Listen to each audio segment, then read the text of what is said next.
The Paramount Network's hit drama Yellowstone tells the story of Montana landowner John Dutton and his family ranch. Family is perhaps a bit of a misnomer in this instance, since Dutton and his personal land trust control more than 500,000 acres of western wilderness in the area surrounding Bozeman. From the very first moments of the series, the Duttons are beset on all sides.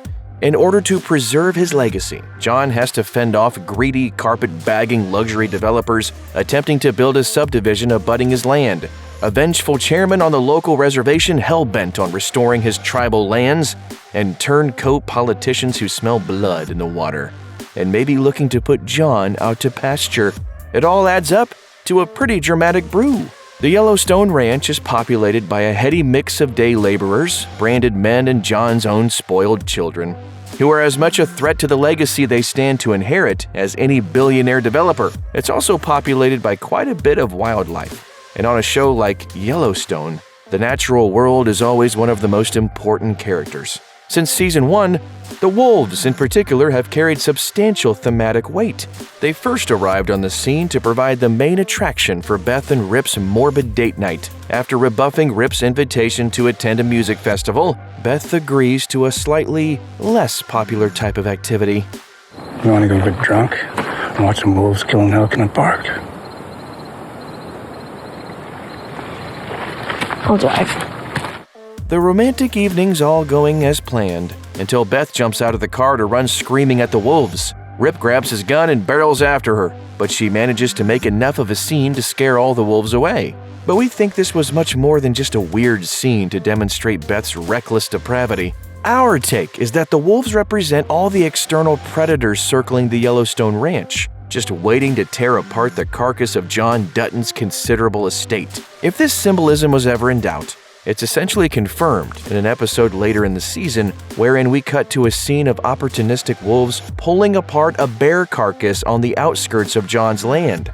The pack picks the bear clean to the bone, a clear message about what's poised to happen to John's ranch when he dies. Beth, a ruthless vulture capitalist at her day job with the Salt Lake City private equity firm, has been summoned back to the ranch to apply her vicious skill set against John's enemies. Her fearless charge at the wolves suggests that she certainly has the guts to pull it off. But is her particular brand of scorched earth corporate warfare really the right solution for the Yellowstone? In Season 3, the wolves are back, and even more loaded with meaning. In the second episode, a wolf creeps up on a private moment between Casey and Monica. Monica is startled by the interloper, but Casey reassures her that the wolf just wants to watch. They continue with their tryst in front of the wolf, and everybody seems fine with this arrangement. Later, Casey has a straight-up conversation with a wolf, offering to cut a deal so that the wolves can have free run of the wildlife on the Yellowstone, just as long as they stay away from the horses and domesticated cattle. Assuming this wolf speaks for the pack, it seems like they reach a meeting of the minds. Once a metaphor has been established, a writer can use it to foreshadow, and that seems to be what's going on here. Casey's special relationship with the feral predators tells us a lot about where we might be headed.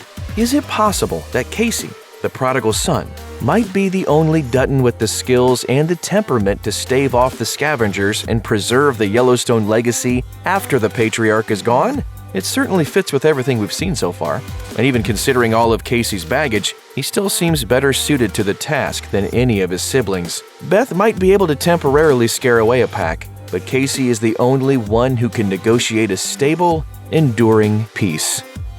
Check out one of our newest videos right here, plus even more Looper videos about your favorite shows are coming soon. Subscribe to our YouTube channel and hit the bell so you don't miss a single one.